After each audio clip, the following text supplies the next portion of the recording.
La physique quantique mène-t-elle à Dieu? Si vous pensez encore que la science a enterré Dieu, cette vidéo va briser le mensonge le plus confortable de la modernité. Il se pourrait bien que ce soit l'inverse qui se soit produit. Aujourd'hui, vous allez voir pourquoi la matière a cessé d'être une idole suffisante, pourquoi la conscience est revenue au centre du débat, et pourquoi Max Planck, prix Nobel de physique en 1918, est l'un des noms décisifs à l'origine de la théorie quantique. Ne voyez pas la science sérieuse et la quête de Dieu comme des ennemis. La première chose que je dois arracher de votre esprit, c'est cette fantaisie infantile selon laquelle science signifie Dieu a été écarté. Ce n'est pas de la science, c'est une philosophie plaquée par-dessus la science. Et c'est là que presque tout le monde se perd. La physique quantique n'est pas un sermon religieux, mais elle n'est pas non plus le certificat de décès de Dieu. Elle fait quelque chose de pire pour le matérialisme. Elle détruit l'arrogance de la matière, car le matérialisme vit d'une croyance émotionnelle et non d'une preuve définitive, la croyance que la matière brute suffit, que le réel s'explique tout seul, que la conscience, la raison, la vérité, la liberté et le sens ne sont que de l'écume chimique dans un cerveau accidentel. Or, lorsque vous entrez profondément dans la physique moderne, la réalité cesse de ressembler à ce bloc dur, simple et stupide que le sens commun imagine. Elle commence à ressembler à quelque chose de bien plus étrange, bien plus dépendant de structure, de loi, d'intelligibilité et de mystère. Et Max Planck ne parlait pas de cela comme un simple curieux d'Internet.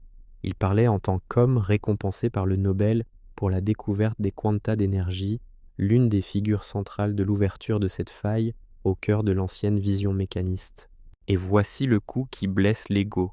Croyez-vous vraiment que la matière aveugle produise, à elle seule, la conscience, la raison, la vérité et la capacité même de connaître? Pensez-vous réellement qu'un cerveau que vous appelez seulement matière aurait l'autorité de déclarer que tout n'est que matière, alors que cette déclaration dépend elle-même de la conscience, du jugement, de la logique et de l'expérience intérieure? Planck a précisément touché ce point sensible lorsqu'il a affirmé dans une interview au The Observer que consciousness is fundamental, en traduction fidèle, la conscience est fondamentale, et que la matière dérive de la conscience. Ce n'est pas une preuve mathématique de Dieu, et je ne vais pas vous mentir en disant que c'en est une, mais c'est une bombe au cœur du matérialisme naïf, car si la conscience est fondamentale, alors l'ancienne thèse selon laquelle le réel n'est que matière inconsciente ne règne plus seule. Et lorsque le seul matérialiste cède, la question d'un fondement supérieur ne disparaît pas. Elle revient avec plus de force, plus de poids et plus de nécessité. Percevez-vous la violence de cela? L'homme qui a contribué à inaugurer la physique quantique ne vous pousse pas vers un univers plus fermé, il vous pousse vers un univers plus profond. Et voici la distinction que presque personne ne fait. La physique quantique, à elle seule, ne prouve pas le Dieu d'une religion spécifique, ne choisit ni église, ni livre sacré, ni rituel. Ce qu'elle fait, lorsqu'elle est traitée avec honnêteté philosophique, c'est briser l'illusion selon laquelle le réel tient entièrement dans le matérialisme. Et cela est déjà dévastateur, car l'athéisme matérialiste aime se présenter comme neutre, mais il ne l'est pas. C'est un pari métaphysique. Il parie que le fond de l'être est impersonnel, aveugle et sans intériorité. Planck pariait autrement, non pas parce que la physique lui aurait livré un miracle de laboratoire, mais parce que la rationalité même du monde, la structure de l'expérience et les limites de l'explication l'empêchaient d'adorer la matière comme si elle était absolue. C'est pourquoi Planck a pu dire qu'il n'existe pas d'opposition réelle entre religion et science. Remarquez la force de cela. Il n'a pas dit que la science devait devenir religion. Il n'a pas dit que la religion remplaçait la science. Il a dit que l'une complète l'autre. Son point est brutal. La science décrit des régularités, mesure des phénomènes, cherche des lois, pousse l'intelligence jusqu'à la limite de l'observable. Mais la vie humaine exige plus que de la description. Elle exige direction, valeur, devoir, sens. Dans le texte lié à sa conférence sur religion et science, Planck oppose la causalité, qui guide la recherche scientifique, au devoir moral, qui guide la vie, et soutient que l'existence humaine dispose d'une autre source d'orientation que le simple équipement intellectuel.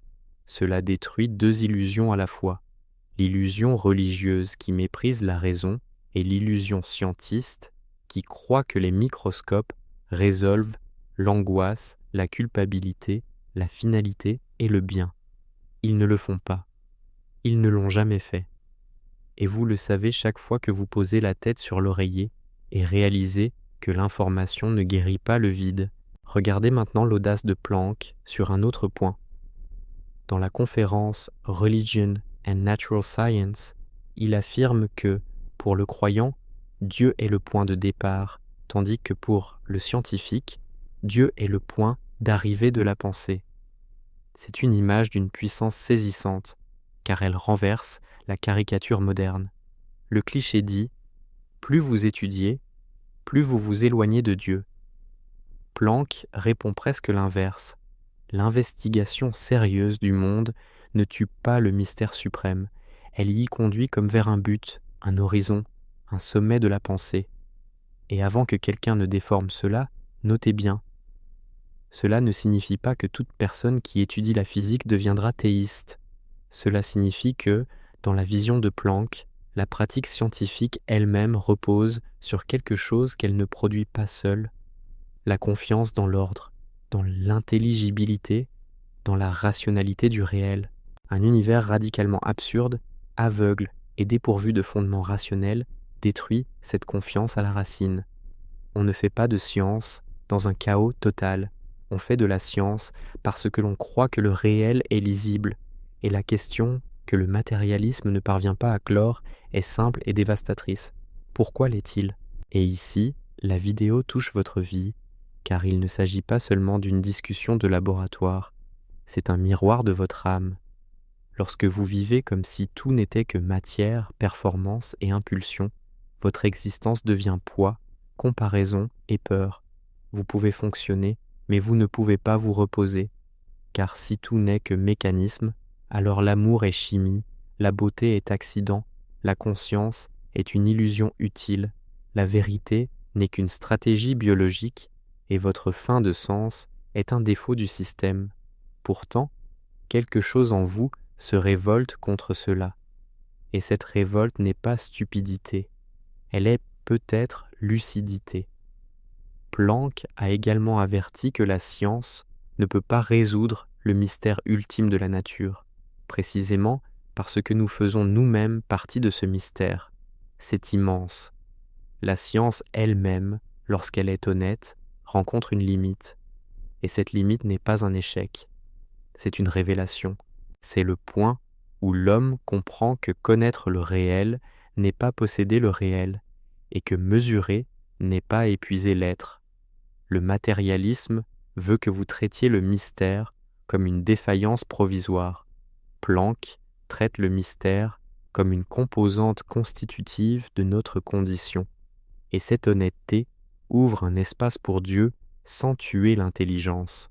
Alors, la bonne question n'est pas « la physique quantique a-t-elle prouvé Dieu de manière expérimentale ?» Non.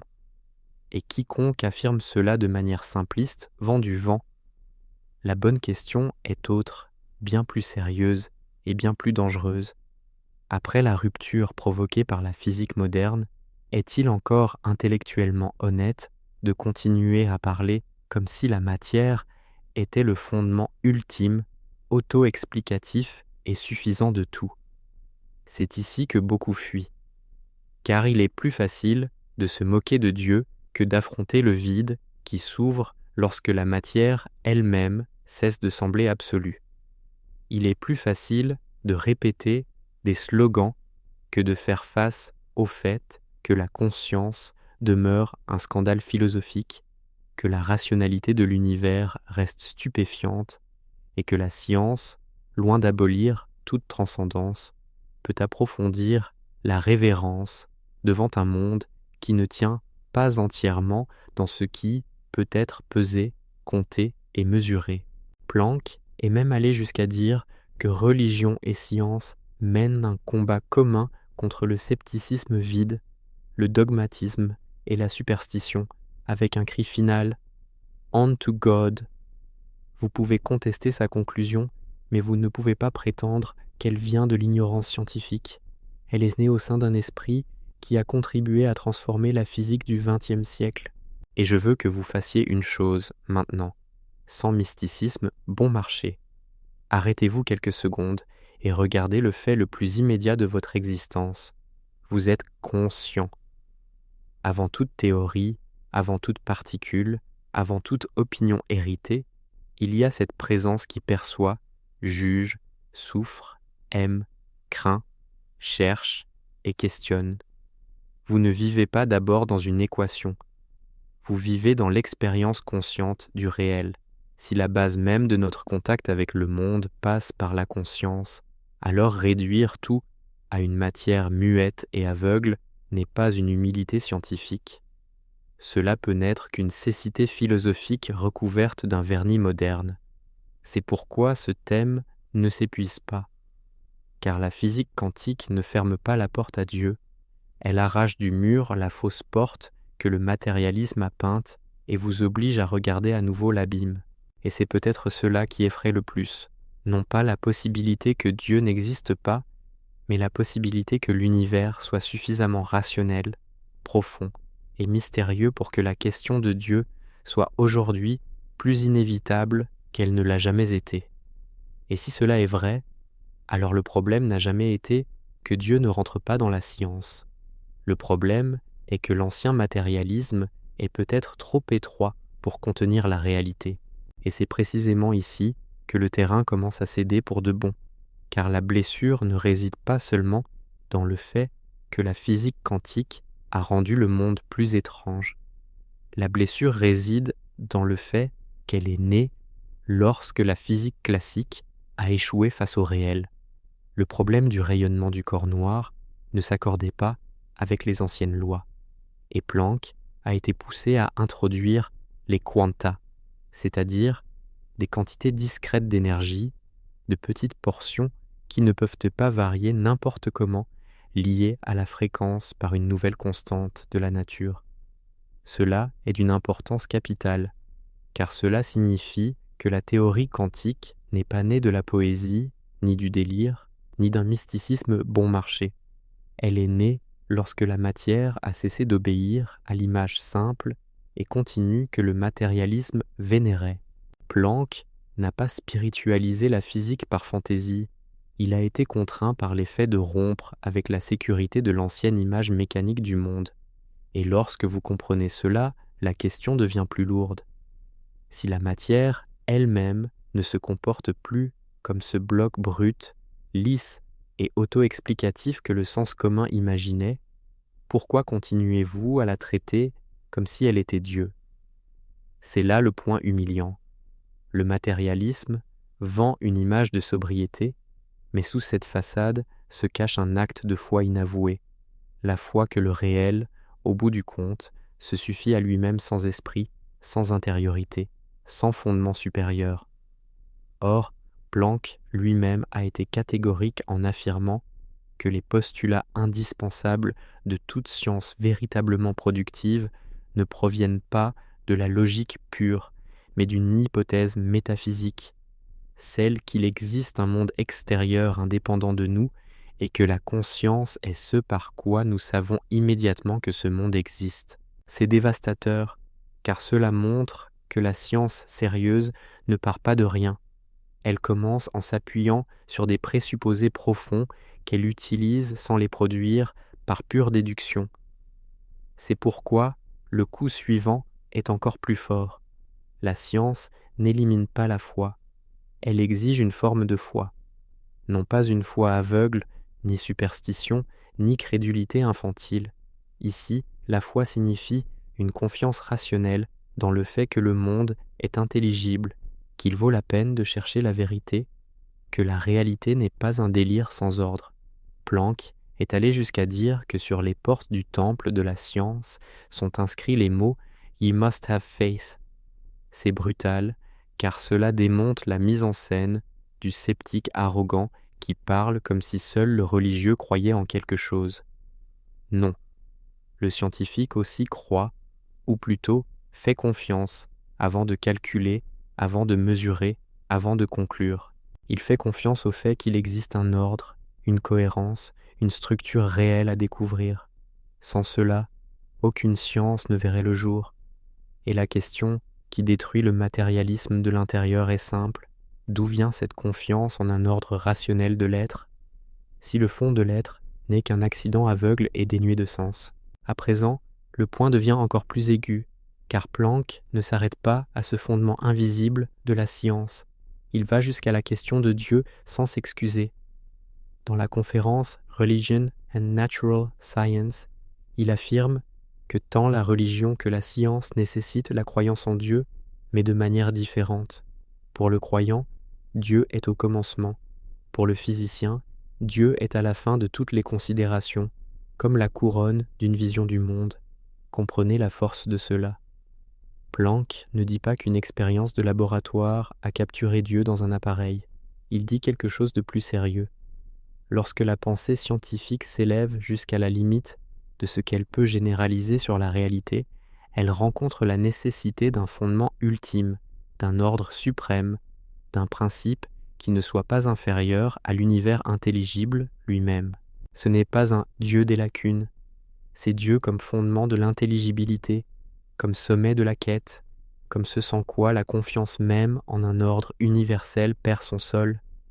Et ici, la discussion cesse d'être académique et commence à écraser la vie concrète. Car si vous retirez ce fondement, ce n'est pas seulement une thèse philosophique qui s'effondre, c'est la colonne vertébrale de l'existence. La vérité commence à devenir une convenance. La morale commence à devenir une chimie sociale. La dignité humaine commence à devenir un hasard évolutif bien présenté. Le devoir devient une sécrétion. La conscience devient du bruit. L'amour devient un stratagème biochimique plus sophistiqué et votre fin de sens devient un défaut embarrassant du cerveau. Pourtant, Planck a vu clairement que cela ne suffit pas à l'homme. Il a écrit que la loi de causalité guide la science, mais que l'impératif catégorique, en termes simples, l'exigence intérieure du devoir, de ce qui doit être fait, guide la vie. Et plus encore, les questions éthiques sont hors de portée de la science en tant que méthode. Cela ne diminue pas la science, cela la remet à sa juste place. Et lorsque la science est remise à sa place, il reste de l'espace non pas pour l'irrationalité, mais pour la profondeur. Il reste de l'espace pour comprendre qu'expliquer un mécanisme n'est pas justifier une valeur, et décrire des processus n'est pas répondre à la question de savoir pourquoi la vérité doit être aimée et pourquoi le bien doit être choisi. C'est à ce moment que l'athéisme matérialiste commence à ressembler moins à une conclusion inévitable qu'à un refus émotionnel, car une chose est de dire « je ne peux pas encore tout affirmer sur Dieu ». Cela, c'est de l'humilité. Une toute autre chose est de dire « puisque la physique mesure des phénomènes, alors seuls les phénomènes matériels existent ». Ce n'est pas de la science, c'est un saut philosophique. C'est de la contrebande métaphysique déguisée en neutralité. Planck a été ferme contre cette fausse guerre entre science et religion, affirmant qu'il n'existe pas de contradiction réelle entre elles, mais une complémentarité. Et il est allé plus loin. Il a dit que science et religion luttent ensemble contre le scepticisme vide, contre le dogmatisme, contre l'incrédulité et contre la superstition sous un même cri de marche. On to God. C'est trop puissant pour être ignoré, car cela montre un physicien de premier plan refusant à la fois l'obscurantisme religieux et l'arrogance scientiste. Sa cible n'était pas l'intelligence, c'était la mutilation de l'intelligence. Mais la coupure la plus profonde est peut-être celle-ci: la physique quantique ne vous livre pas Dieu comme on livre une formule toute faite. Elle fait quelque chose de plus dérangeant. Elle vous empêche de continuer à adorer une image simpliste de la matière. Elle vous empêche de faire semblant que le réel a déjà été domestiqué. Elle vous oblige à reconnaître qu'au cœur de la nature, il y a discontinuité, structure, limite, mystère, formalité mathématique et une résistance brutale à toute vision superficielle du monde. Et lorsque cette idolâtrie de la matière s'effondre, la question de Dieu cesse d'être une superstition de faibles et redevient ce qu'elle a toujours été pour les plus grandes intelligences, la question du fondement ultime de l'être, de l'ordre, de la raison, de la conscience et de la vérité. C'est pourquoi Planck lui-même a pu dire que la science ne résout pas le mystère ultime de la nature, parce que nous faisons nous-mêmes partie du mystère que nous cherchons à résoudre. Remarquez la conséquence. L'homme n'est pas un observateur extérieur qui domine tout de l'extérieur. Il est un être jeté au cœur de l'énigme, connaissant depuis l'intérieur, blessé par la question même qu'il pose. Et lorsque vous comprenez cela, Dieu n'apparaît plus comme une réponse paresseuse. Dieu apparaît comme l'hypothèse la plus haute, la plus sérieuse et la plus proportionnée à la taille du mystère. Alors, peut-être que la question du titre est encore trop petite. Peut-être que la vraie question n'est pas seulement de savoir si la physique quantique mène à Dieu. Peut-être que la véritable question est de savoir si vous allez continuer à fuir Dieu après que même la matière a cessé de suffire à soutenir votre orgueil. Car, au fond, ce qui effraie le plus beaucoup de gens, ce n'est pas que Dieu soit improbable. Ce qui effraie le plus, c'est que la réalité soit peut-être suffisamment profonde pour rendre Dieu à nouveau une exigence intellectuelle, non pas une fuite de la raison, mais le point où la raison, après être allée aussi loin qu'elle le peut, réalise que nier le fondement est plus irrationnel que le chercher. Et si cela vous dérange, c'est que la conversation a enfin touché le bon nerf. Le problème n'a jamais été seulement la matière. Le problème est la loi.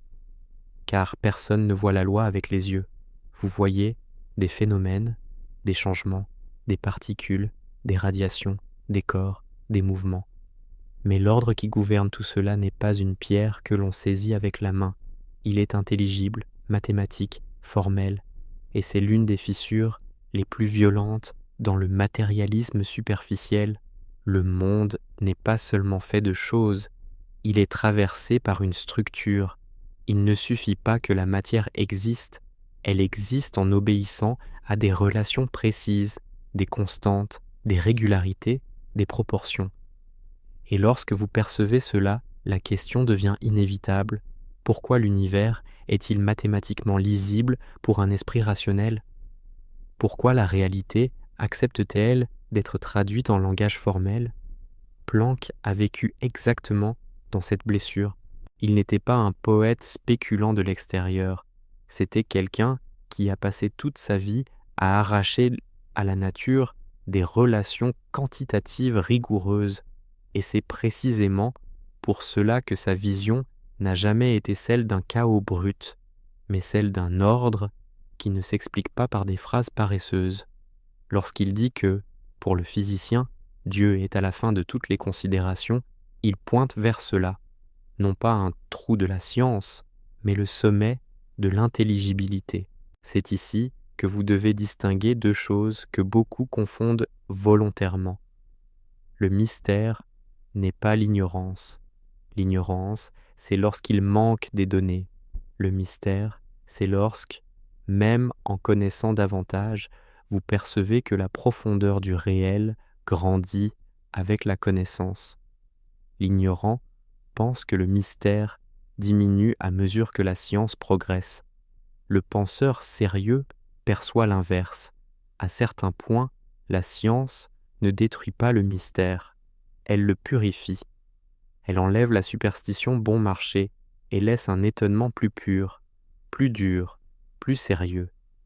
C'est pourquoi la phrase de Planck sur le fait que la science ne résout pas le mystère ultime de la nature est si tranchante. Il ne célèbre pas l'obscurité. Il affirme qu'il existe une limite structurelle. Nous cherchons à comprendre la nature en faisant partie d'elle. Nous enquêtons sur l'énigme depuis l'intérieur de l'énigme. Et cela change tout, car cela signifie que la question du fondement n'est pas un reste primitif de l'humanité, elle est une conséquence de la lucidité elle-même. Plus vous allez en profondeur, moins le rejet précipité de Dieu paraît mature. Et voici une humiliation encore plus grande pour l'orgueil moderne. La science dépend de quelque chose qu'elle ne peut pas produire en laboratoire, à savoir la confiance radicale dans le fait que la vérité vaut la peine d'être cherchée. Cela semble simple, mais c'est immense. Le scientifique mesure, calcule, teste, réfute, corrige. Mais pourquoi le fait-il? Parce qu'il croit que le réel n'est pas une fraude totale, que l'esprit humain peut toucher quelque chose de vrai, que la quête n'est pas absurde. Planck a été d'une clarté brutale lorsqu'il a écrit que sur l'entrée du temple de la science sont inscrits les mots « Ye must have faith ». Remarquez le poids de cette phrase. Ce n'est pas une foi contre la raison, c'est la condition intérieure sans laquelle la raison investigatrice ne tient pas. Il n'existe pas de recherche sérieuse sans confiance, dans la valeur de la vérité, sans discipline face à l'invisible, sans loyauté envers quelque chose que vous ne possédez pas encore. Cela est presque spirituel dans sa structure la plus profonde, même sans langage religieux.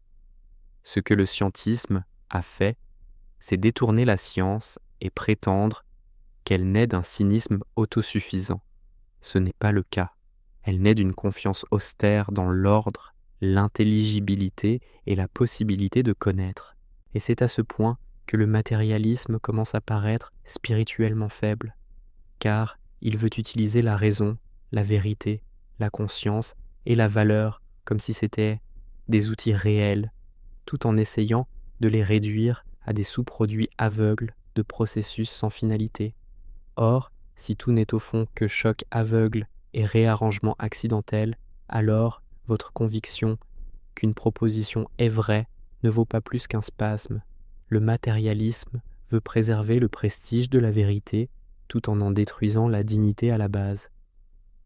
Planck a perçu cette tension lorsqu'il a affirmé que les postulats indispensables de la science ne naissent pas de la logique pure, mais d'une hypothèse métaphysique, celle d'un monde extérieur indépendant de nous, connu d'abord par le dictat immédiat de la conscience. En termes simples, avant toute théorie, il y a le fait brut que vous êtes conscient et face à un monde réel. Cette base ne dérive pas de la physique, elle est ce sans quoi la physique ne commence pas. Ainsi, la conscience n'est pas un détail embarrassant à reléguer au second plan. Elle est la porte par laquelle toute connaissance entre. Et lorsque la porte est plus profonde que ce que le matérialisme admet, toute la maison tremble. Comprenez maintenant pourquoi cela se relie à Dieu sans tomber dans la fantaisie. Ce n'est pas parce qu'une équation aurait écrit le nom de Dieu au tableau, c'est parce qu'un univers rationnellement structuré, accessible à l'esprit, régi par un ordre stable et connu par des êtres conscients porteurs de devoirs, de vérité et d'intériorité, soulève une exigence de fondement que la matière brute ne satisfait pas à elle seule. Il ne s'agit pas de placer Dieu là où l'explication physique manque. Il s'agit de reconnaître que l'explication physique elle-même se déploie dans un horizon plus élevé que la physique ne peut produire par elle-même. C'est précisément pourquoi Planck insistait sur l'accord profond entre religion et science au point décisif et affirmait qu'elles se complètent. Il ne diluait pas l'une dans l'autre. Il protégeait l'intégrité des deux. La science étudie le comment. La religion, au sens le plus élevé chez Planck, affronte le fondement, la valeur, le devoir, la direction, le sens ultime. Lorsque vous mélangez tout, vous tombez dans la confusion. Lorsque vous séparez trop, vous tombez dans la mutilation.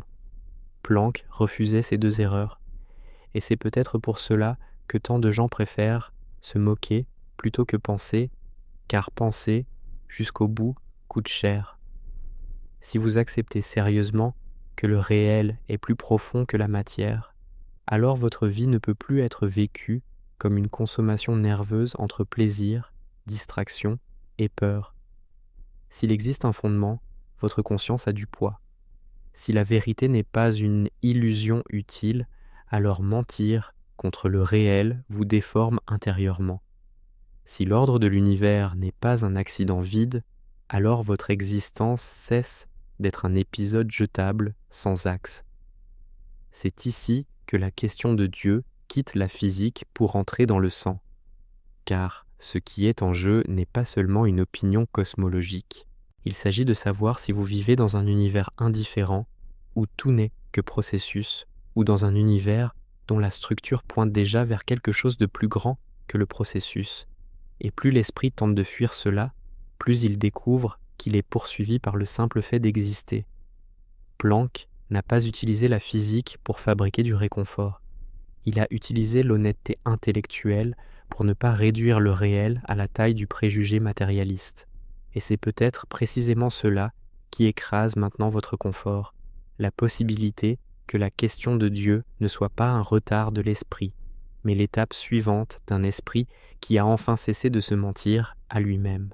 Et il reste encore le point le plus inconfortable de tous. Si Dieu est à la fin de toutes les considérations, comme le dit Planck, alors Dieu n'apparaît pas comme un objet parmi d'autres dans l'univers. Dieu apparaît comme ce sans quoi l'univers entier, avec sa loi, sa beauté, sa rationalité et son ouverture à la conscience, reste suspendu sans fondement ultime. Et cela rend la question encore plus féroce, car il ne s'agit plus de où est Dieu, comme s'il était une pièce cachée dans le mécanisme. La question devient: qu'est-ce qui soutient le mécanisme, l'intelligibilité du mécanisme et l'esprit qui le connaît? Lorsque la question atteint ce point, l'athéisme superficiel s'effondre en slogan, et il ne reste qu'une confrontation nue entre deux positions. Soit vous acceptez que le réel pointe vers un fondement supérieur à la matière, soit vous continuez à tenter de transformer la matière elle-même en un absolu silencieux, alors même qu'elle a déjà montré qu'elle ne peut soutenir ce trône. Et c'est ici qu'intervient le point où presque tout le monde se trompe, le mot observateur. Car lorsque le profane entend cela en physique quantique, il imagine immédiatement un esprit humain magique fabriquant l'univers par la pensée, comme s'il suffisait de regarder une chose pour qu'elle existe. Or, cette caricature est paresseuse et faible. Le problème quantique est plus sérieux, plus dur et bien plus perturbant que cette fantaisie de développement personnel en blouse blanche. Ce qui est en jeu, ce n'est pas que votre désir personnel crée la réalité. Ce qui est en jeu, c'est que la description du réel, au niveau microscopique, dépend de conditions précises de mesure, d'interaction et de formalisation, et cela détruit l'arrogance de ceux qui imaginaient un monde entièrement prêt, entièrement donné, entièrement simple, attendant seulement d'être photographié de l'extérieur par un esprit neutre. Planck lui-même insistait sur le fait qu'une exigence fondamentale de la pensée scientifique est de distinguer clairement l'objet observé et la nature subjective de l'observateur. Autrement dit, il ne prônait pas un délire où l'esprit invente tout, mais il ne se satisfaisait pas non plus d'une naïveté où le sujet connaissant ne compte pour rien. Il savait que la situation est plus tranchante.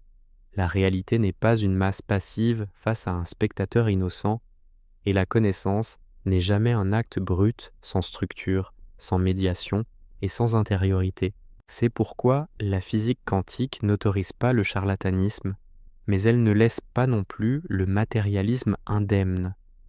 Elle ne dit pas que vous créez l'univers avec votre esprit, mais elle ne permet plus non plus cette vieille posture selon laquelle il n'existerait qu'une matière solide, externe, parfaitement définie et que la conscience serait une vapeur tardive sans importance réelle. Ce qu'elle fait, c'est pousser l'esprit dans une zone inconfortable. Le réel est accessible à travers des formalismes, des mesures, des probabilités, des quantifications et des limites conceptuelles qui brisent l'ancienne image naïve de la nature. Planck a reconnu cela lui-même en affirmant que le quantum d'action exigeait une révision profonde de toute notre manière antérieure de penser la physique fondée sur la continuité causale classique. Cela est fondamental, car cela signifie que le bouleversement n'a pas été religieux, il a été physique. Ce n'est pas un prédicateur qui a attaqué la sécurité de l'ancienne matière, c'est l'enquête scientifique elle-même qui l'a fissurée de l'intérieur. Et maintenant, la blessure s'ouvre plus profondément encore, car si la physique quantique ne nous autorise pas à dire que l'esprit fantasme, le monde, elle nous oblige à reconnaître quelque chose d'encore plus humiliant. La réalité est plus intelligible que visible, plus formelle que tangible, plus profonde que ce que le sens commun permet. Vous ne vivez pas seulement appuyé sur des choses, vous vivez appuyé sur de la structure, des relations, des mesures, des lois, des constantes, des motifs. Et une loi ne pèse pas sur une balance, une équation ne saigne pas, une proportion n'occupe pas l'espace comme une pierre.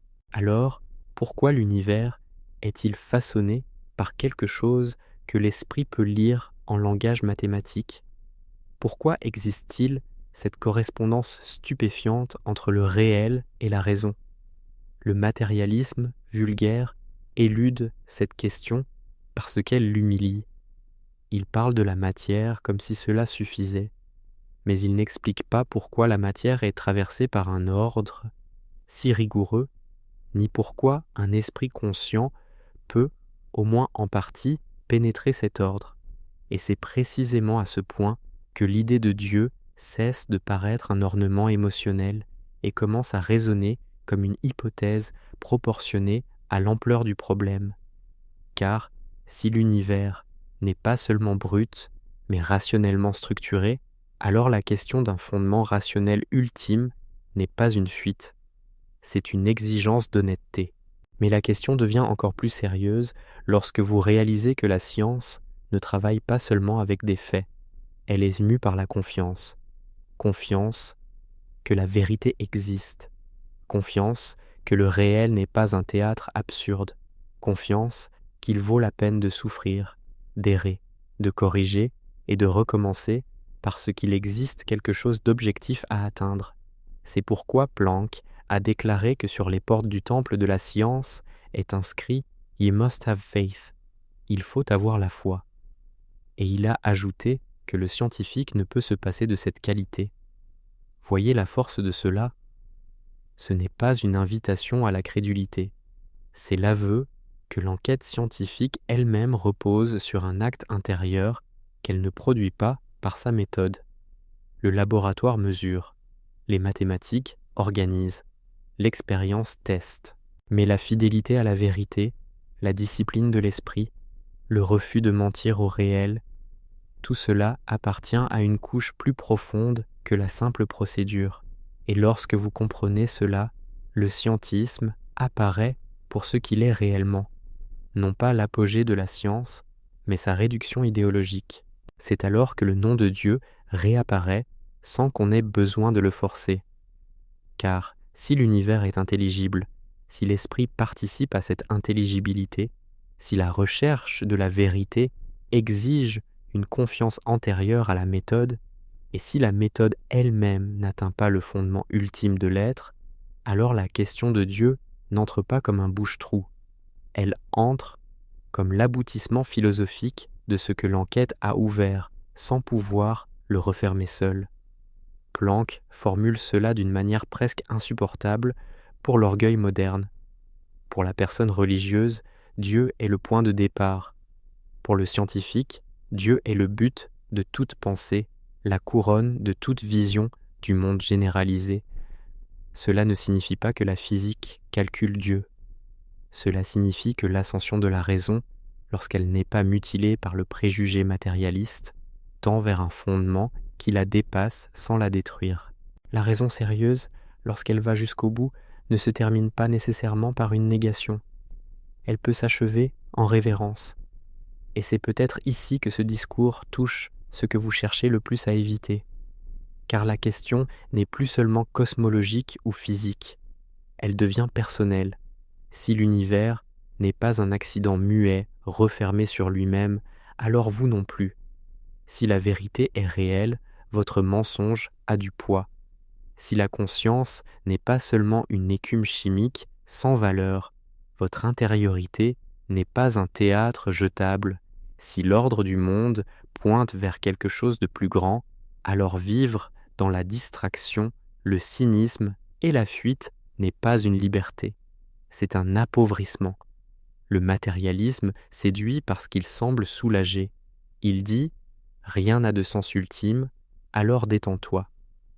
Mais ce soulagement a un prix énorme. Il assèche la valeur, érode la dignité, banalise la conscience et transforme la soif d'absolu en défaut psychologique. Planck a pris la direction opposée. Pour lui, la science n'a pas aboli la grandeur du réel, elle l'a intensifiée. Et c'est pourquoi sa position reste si dérangeante. Elle ne vous permet de vous cacher ni derrière la superstition, ni derrière le cynisme. Voici maintenant la correction décisive contre la lecture mystique bon marché de la quantique. Le fait que la physique moderne ait ébranlé l'image classique de la matière ne signifie pas que toute croyance vague soit devenue vraie. Cela ne signifie pas qu'il suffit de vibrer pour que le cosmos obéisse. Cela ne signifie pas que tout langage spirituel flou ait reçu un sceau scientifique. Ce serait trahir la rigueur même qui a rendu Planck grand. Ce que la physique quantique fait réellement est bien plus exigeant. Elle vous oblige à abandonner les simplifications. Elle vous oblige à reconnaître que le monde est plus subtil que ne le supposait le matérialisme classique. Elle vous oblige à accepter que la connaissance implique des limites, des médiations et des présupposés. Et elle vous oblige à admettre que la science, elle-même, lorsqu'elle est rigoureuse, coexiste avec un horizon qu'elle ne ferme pas. Cette différence est essentielle, car un esprit immature utilise la quantique pour gonfler ses fantasmes. Un esprit mature l'utilise pour approfondir son émerveillement, et il reste alors le point le plus élevé et le plus douloureux.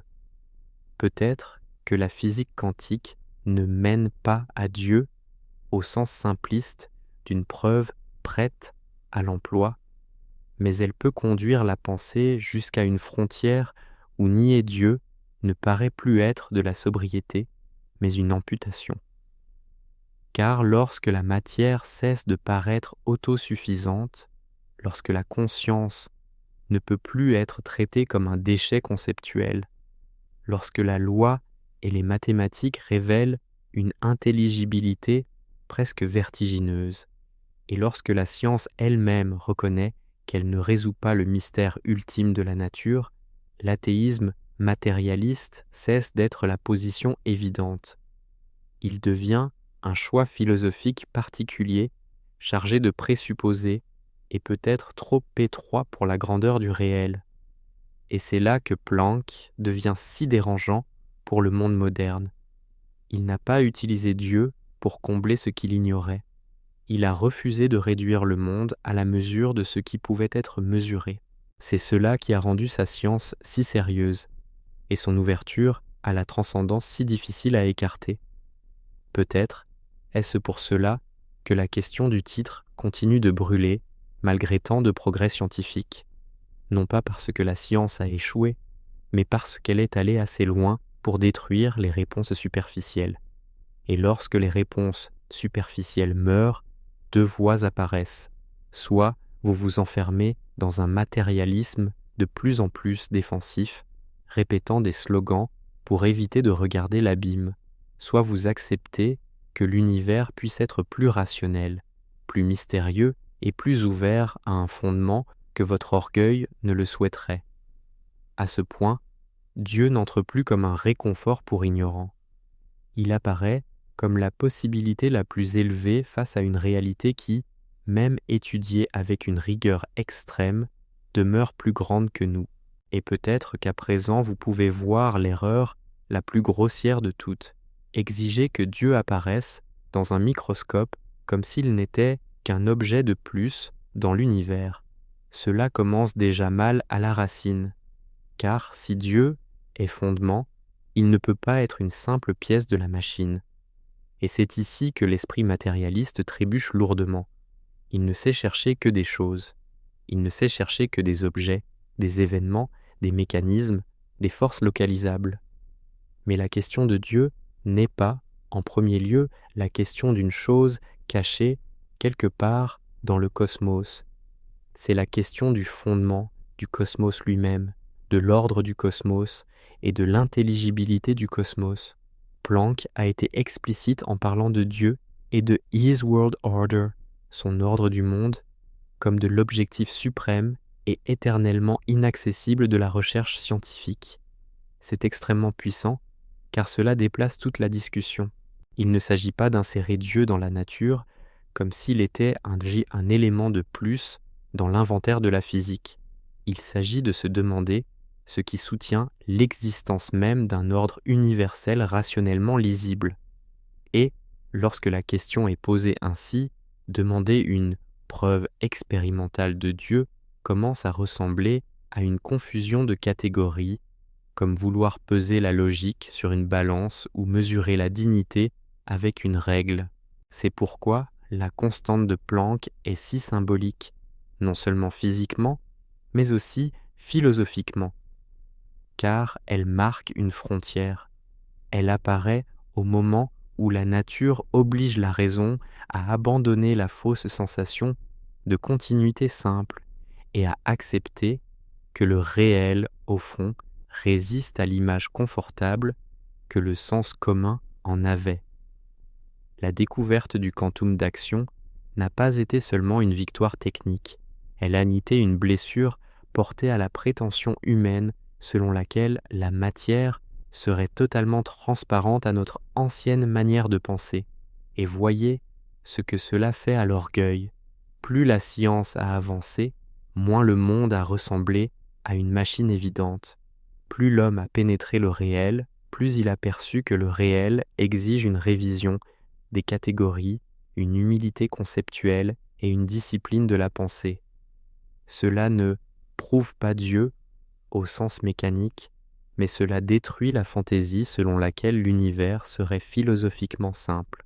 Et, lorsque l'univers cesse d'être simple, le refus automatique d'un fondement transcendant cesse de paraître lucide et commence à ressembler à de la paresse intellectuelle. À présent, le point devient plus aigu, car la question n'est pas seulement « l'univers a-t-il des lois ?» mais qu'est-ce qu'une loi ? Une loi n'est pas une brique, une loi n'est pas une molécule, une loi n'est pas un petit caillou flottant dans l'espace.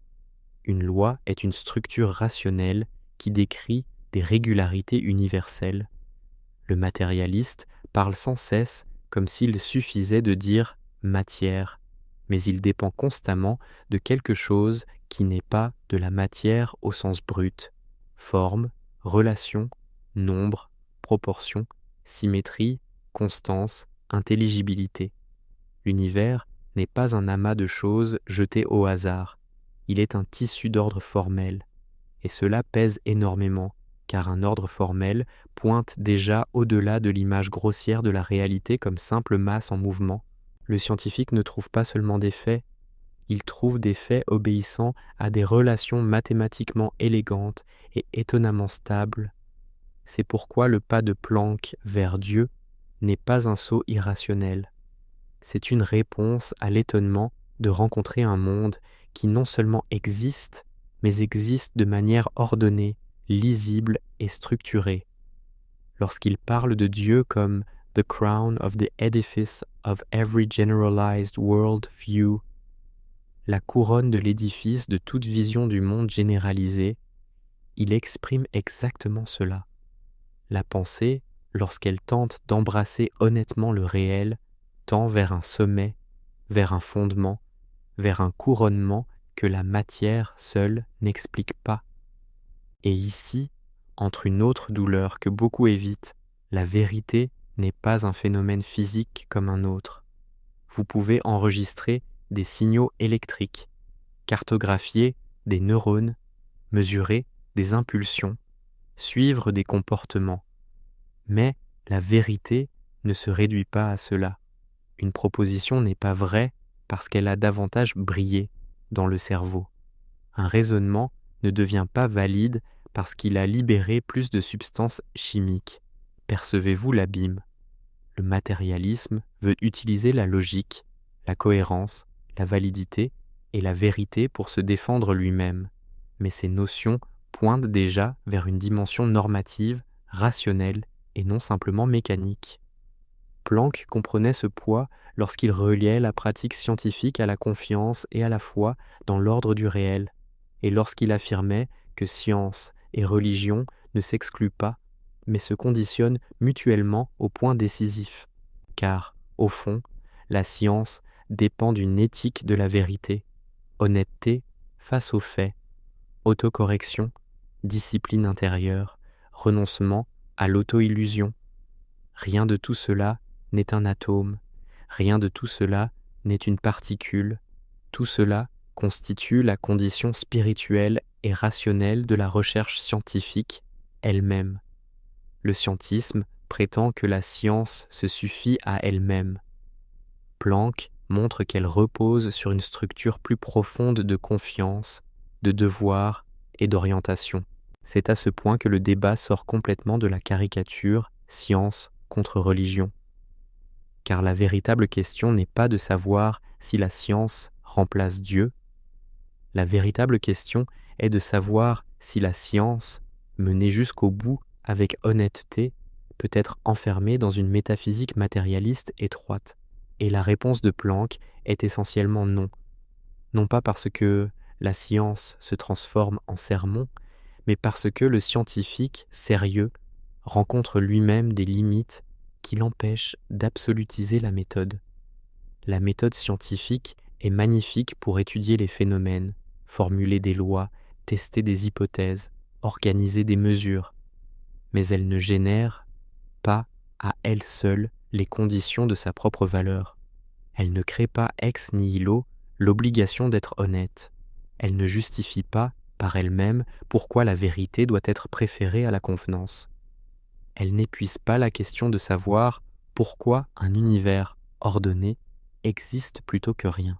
Et, surtout, elle ne dissout pas le fait écrasant que nous, les chercheurs, faisons partie du mystère que nous étudions. Lorsque Planck dit que la science ne peut résoudre le mystère ultime de la nature, parce que nous faisons nous-mêmes partie de ce mystère, il freine l'orgueil moderne avec une force presque cruelle.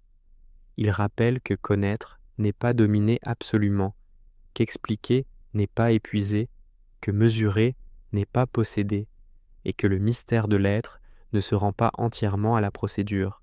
Et c'est peut-être précisément ici que Dieu commence à devenir non seulement possible, mais intellectuellement digne.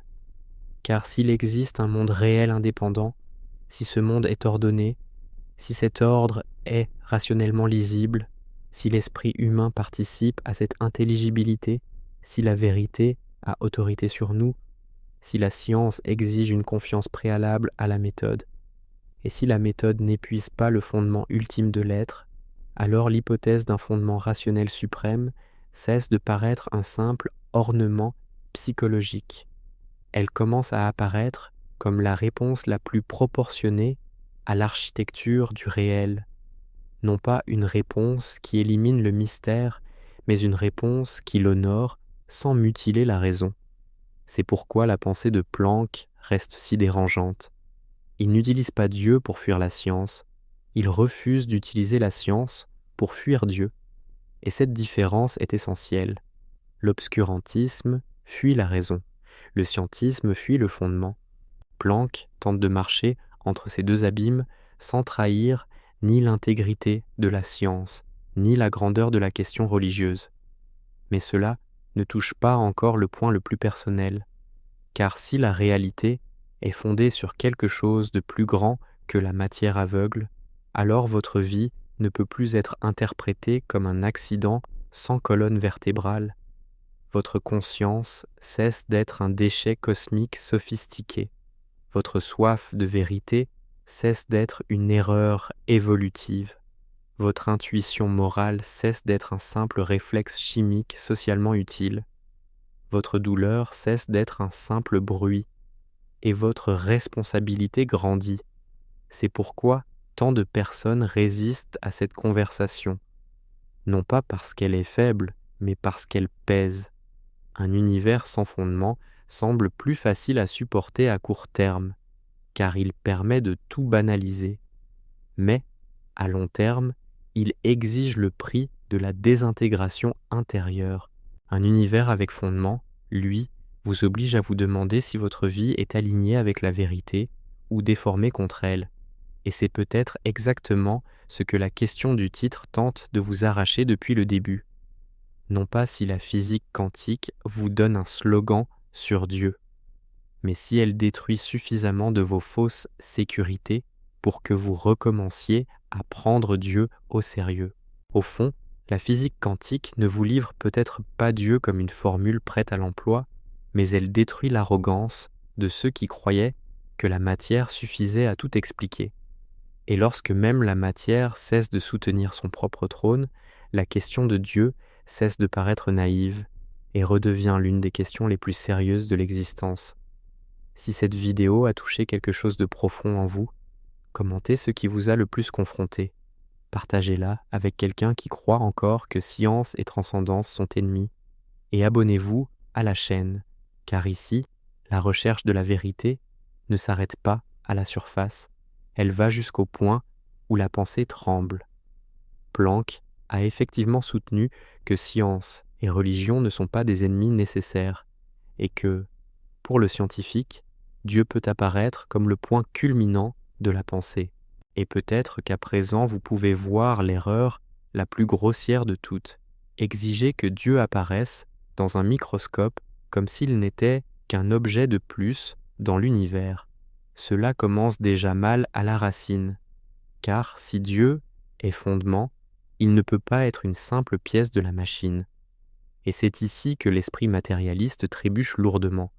Il ne sait chercher que des choses, il ne sait chercher que des objets, des événements, des mécanismes, des forces localisables. Mais la question de Dieu n'est pas, en premier lieu, la question d'une chose cachée quelque part dans le cosmos. C'est la question du fondement du cosmos lui-même, de l'ordre du cosmos et de l'intelligibilité du cosmos. Planck a été explicite en parlant de Dieu et de His World Order, son ordre du monde, comme de l'objectif suprême et éternellement inaccessible de la recherche scientifique. C'est extrêmement puissant, car cela déplace toute la discussion. Il ne s'agit pas d'insérer Dieu dans la nature comme s'il était un élément de plus dans l'inventaire de la physique. Il s'agit de se demander ce qui soutient l'existence même d'un ordre universel rationnellement lisible. Et, lorsque la question est posée ainsi, demander une preuve expérimentale de Dieu commence à ressembler à une confusion de catégories, comme vouloir peser la logique sur une balance ou mesurer la dignité avec une règle. C'est pourquoi la constante de Planck est si symbolique, non seulement physiquement, mais aussi philosophiquement, car elle marque une frontière. Elle apparaît au moment où la nature oblige la raison à abandonner la fausse sensation de continuité simple et à accepter que le réel, au fond, résiste à l'image confortable que le sens commun en avait. La découverte du quantum d'action n'a pas été seulement une victoire technique, elle a nité une blessure portée à la prétention humaine selon laquelle la matière serait totalement transparente à notre ancienne manière de penser.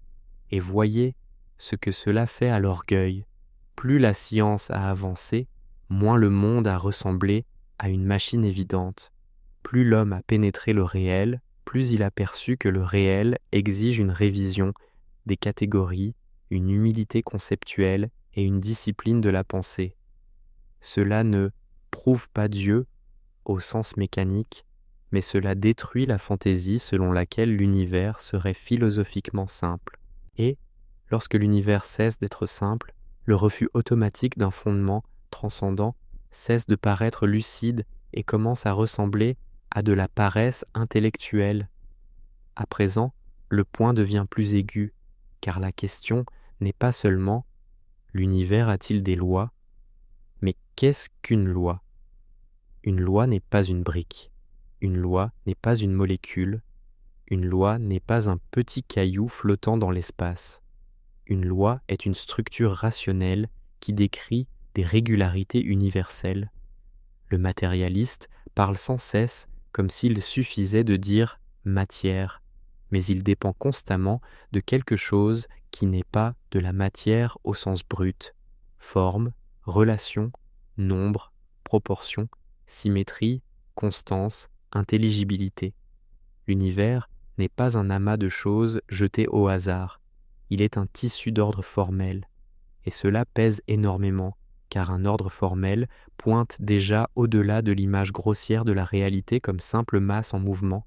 Le scientifique ne trouve pas seulement des faits, il trouve des faits obéissant à des relations mathématiquement élégantes et étonnamment stables.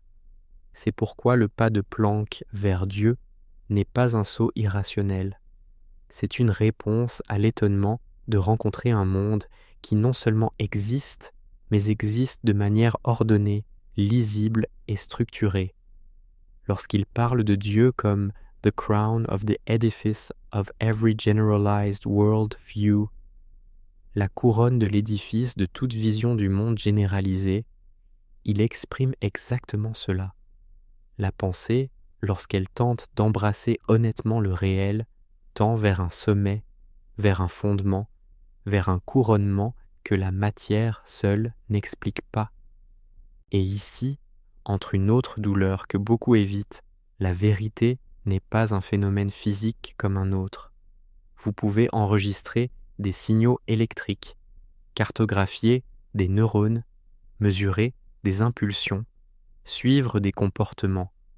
Mais la vérité ne se réduit pas à cela. Une proposition n'est pas vraie parce qu'elle a davantage brillé dans le cerveau. Un raisonnement ne devient pas valide parce qu'il a libéré plus de substances chimiques. Percevez-vous l'abîme ? Le matérialisme veut utiliser la logique, la cohérence, la validité et la vérité pour se défendre lui-même. Mais ces notions pointent déjà vers une dimension normative, rationnelle et non simplement mécanique.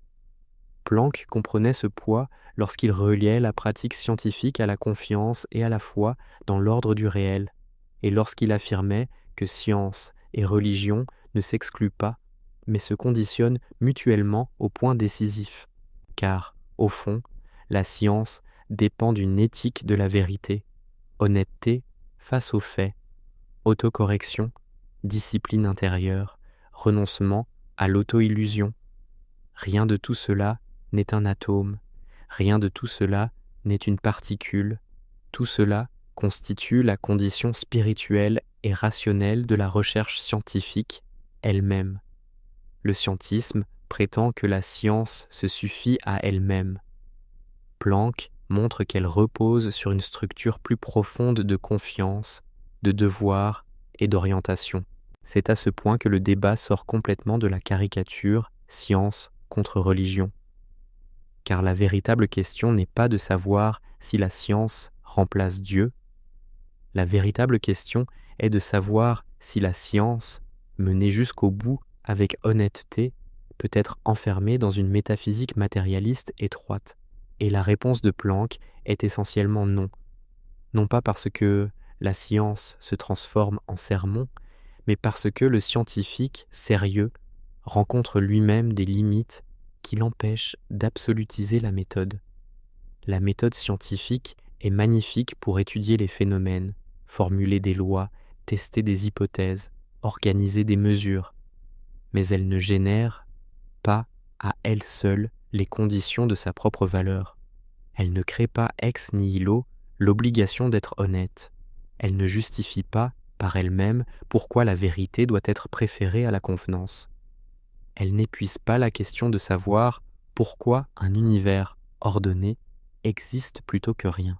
Et, surtout, elle ne dissout pas le fait écrasant que nous, les chercheurs, faisons partie du mystère que nous étudions. Lorsque Planck dit que la science ne peut résoudre le mystère ultime de la nature, parce que nous faisons nous-mêmes partie de ce mystère, il freine l'orgueil moderne avec une force presque cruelle.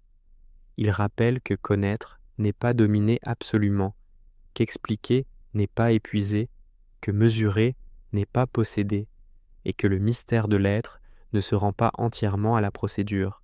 Et c'est peut-être précisément ici que Dieu commence à devenir non seulement possible, mais intellectuellement digne.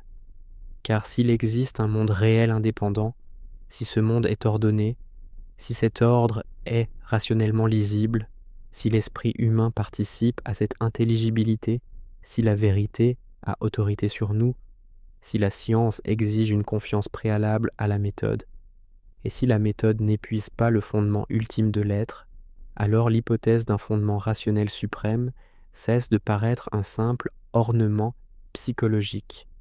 Elle commence à apparaître comme la réponse la plus proportionnée à l'architecture du réel.